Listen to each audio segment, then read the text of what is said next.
नमस्ते। आज हामी जियोमेट्रिक्स इन्जिनियरिङ डिप्लोमा यो विषयमा अलिक गहिरिएर कुरा गर्दैछौँ। नमस्ते। हामीसँग यसको क्षेत्र, अवसर, पढाइ, तलब यस्तै यस्तै कुराहरू समेटिएका केही स्रोतहरू छन्। यो 3 वर्षे कोर्स हो होइन? हो, 3 वर्षे प्राविधिक कोर्स। यसको नेपालमा कस्तो महत्व छ? खासमा के हो यो? अलि सरल भाषामा बुझ्ने कोसिस गरौँ न आज। एकदम। यो त कस्तो भने नि विकास निर्माणको जग्गा नै हो। सानो घर बनाउँदा होस् वा ठूलो हाइड्रो पावर, जग्गाको नाप नक्सा नभई त कामै सुरु हुँदैन। हो त नि। भूमि व्यवस्थापन, नापी, मालपोतका काम सबै यसैसँग जोडिएका छन्। आजको छलफलले यसका मुख्य कुराहरू प्रष्ट पार्छ जस्तो लाग्छ मलाई। त्यसो भए सुरु गरौँ न त। यो डिप्लोमा पढिसकेपछि काम के गर्न पाइन्छ? कस्तो छ यसको स्कोप? यसको कार्यक्षेत्र सोचेभन्दा फराकिलो छ। पहिलो त पूर्वाधार विकास। जस्तै सडक, पुल, जलविद्युत, सिँचाइ आयोजनाहरू बन्नु अघि गरिने सर्वे, नाप नक्सा तयार पार्ने काम, त्यो एकदमै महत्त्वपूर्ण भयो। अनि अर्को ठूलो क्षेत्र भनेको भूमि व्यवस्थापन। भनेपछि जग्गा नाप्ने, त्यो कित्ता काट गर्ने कामहरू। हो, ठ्याक्कै। जग्गा नाप जाँच गर्ने, नक्सा बनाउने, कित्ता काट गर्ने, सिमाना छुट्याउने, यो नापी र मालपोत कार्यालयहरूको मुख्य काम नै यही हो। भनेपछि सरकारी जागिरको लागि त राम्रो रहेछ, तर स्रोतहरूले त अरू पनि भनेका छन् होइन, निजी क्षेत्रतिर नि छ थियो।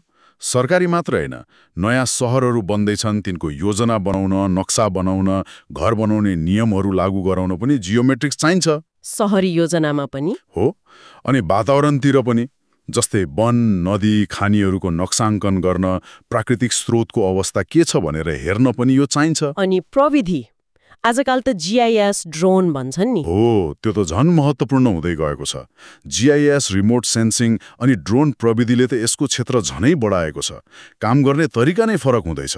सुन्दा त निकै प्राविधिक लाग्ने। यो जीआईएस, रिमोट सेन्सिङ भनेको के हो? पढाइमा के कुरामा बढी जोड दिन्छ? प्राविधिक विषय नै हो यो। मुख्य जोड चाहिँ सर्वेइङ प्रविधिहरूमा हुन्छ। आधारभूत चेन सर्वेदेखि लिएर levelling, topographic survey, control survey जस्ता कुराहरू। त्यो त फिल्डमा गर्ने काम भयो होइन? हो। अनि अफिसमा गर्ने कामको लागि जीआईएस मतलब जियोग्राफिक इन्फर्मेसन सिस्टम। यसमा चाहिँ कम्प्युटरमा नक्सा बनाउने, भौगोलिक तथ्याङ्क विश्लेषण गर्ने काम सिकिन्छ। अरू रिमोट सेन्सिङ छ। स्याटेलाइटबाट आएको तस्विरहरूलाई विश्लेषण गर्ने, क्याड मतलब कम्प्युटर एडेड डिजाइन, अटोक्याड जस्ता सफ्टवेयर चलाएर नक्सा, ड्राइङ बनाउने। जीपीएस नि? जीपीएस र जीएनएसएस पनि, स्याटेलाइटबाट ठाउँ पत्ता लगाउने। अनि फोटोग्रामेट्री, जसले फोटोबाटै नाप नक्सा 3D मोडल बनाउन सिकाउँछ। भनेपछि त फिल्डमा गएर नाप्ने सिप पनि चाहियो अनि कम्प्युटरमा बसेर सफ्टवेयर चलाउने पनि, दुवै। एकदम। कामै दुई किसिमको हुन्छ। फिल्ड वर्कमा जमिनमै गएर उपकरण जस्तै टोटल स्टेसन, जीपीएस चलाएर डाटा लिने, सिमाना छुट्याउने, घर बनाउन लाइन कोर्ने, लेआउट गर्ने। अनि अफिसमा? अफिसमा चाहिँ त्यही फिल्डबाट ल्याएको डेटालाई कम्प्युटरमा हालेर प्रोसेस गर्ने, डिजिटल नक्सा बनाउने, रिपोर्ट तयार पार्ने, दुवै उत्तिकै महत्त्वपूर्ण छ। ल, अब अलि चासोको विषयमा जाउँ, रोजगारी ल तलब। सरकारी जागिरको कुरा गर्दा कतिको अवसर छ? त्यो अमिन भन्ने पदको माग धेरै छ भनिन्छ नि? हो, सरकारीमा राम्रो अवसर छ। लोकसेवा आयोगले लिने परीक्षा पास गरेपछि सर्वे अमिन पदमा डिप्लोमा पास गर्ने बित्तिकै प्रतिस्पर्धा गर्न पाइन्छ र यसको माग निकै उच्च छ।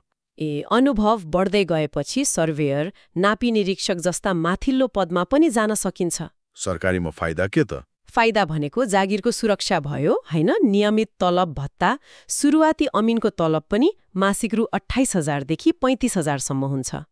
पेन्सन, उपदान, बिदा, प्रमोसन, सामाजिक प्रतिष्ठा पनि छ। तर प्रतिस्पर्धा नि? प्रतिस्पर्धा चाहिँ निकै कडा हुन्छ, तयारी राम्रो गर्नुपर्छ। ओहो, सरकारीमा त यस्तो पो रहेछ। अब निजी क्षेत्रतिर वा आफै केही गर्ने सम्भावना कस्तो छ? तलबमा कति फरक पर्ला? निजी क्षेत्रमा पनि राम्रो छ। कन्सल्टेन्सीहरू, निर्माण कम्पनीहरूले खोजिरहेका हुन्छन्। सुरुवाती तलब चाहिँ सरकारी भन्दा अलिक कम हुन सक्छ, सायद 18,000 देखि 30,000 सम्म। सुरुमा कम हो, तर अनुभव र दक्षता बढ्दै गएपछि तलब पनि निकै बढ्छ। निजीमा छिटो प्रगति गर्ने अवसर पनि हुन सक्छ। अनि आफै काम गर्ने नि, फ्रिलान्सिङ। त्यो पनि एकदम राम्रो विकल्प हो। प्रोजेक्ट अनुसार काम गर्ने, दैनिक 2000 देखि 5000 वा कहिलेकाहीँ त्योभन्दा बढी पनि कमाउन सकिन्छ। यो चाहिँ कामको प्रकृति र आफ्नो अनुभवमा भर पर्छ। पढ्न चाहनेहरूको लागि कस्तो छ त? भर्ना प्रक्रिया कति खर्च लाग्ला? यो सिटिभिटी अन्तर्गतको कोर्स हो। एसई पास गरेपछि प्रवेश परीक्षा दिनुपर्छ।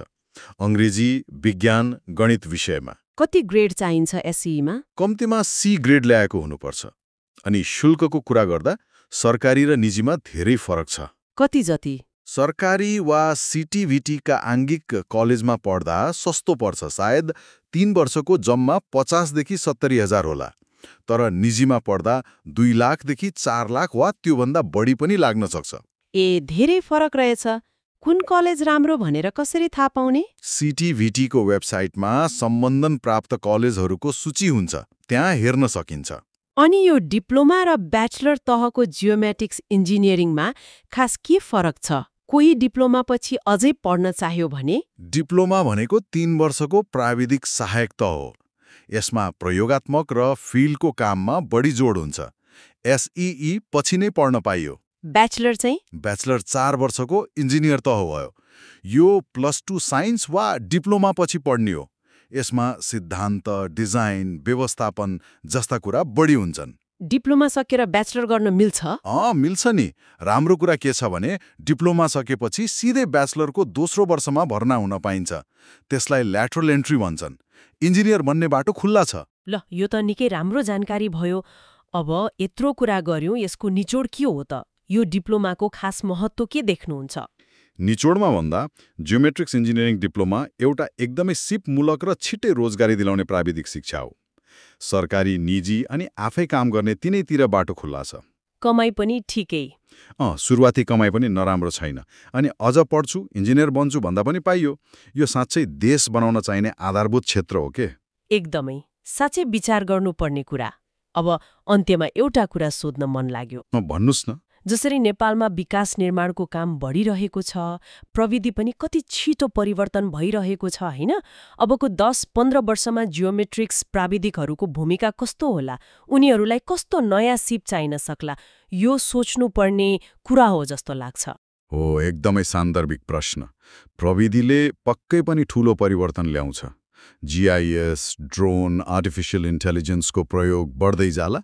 त्यसैले निरन्तर सिक्ने र आफूलाई अपडेट राखिरहनु चाहिँ एकदमै जरुरी हुन्छ होला भविष्यमा।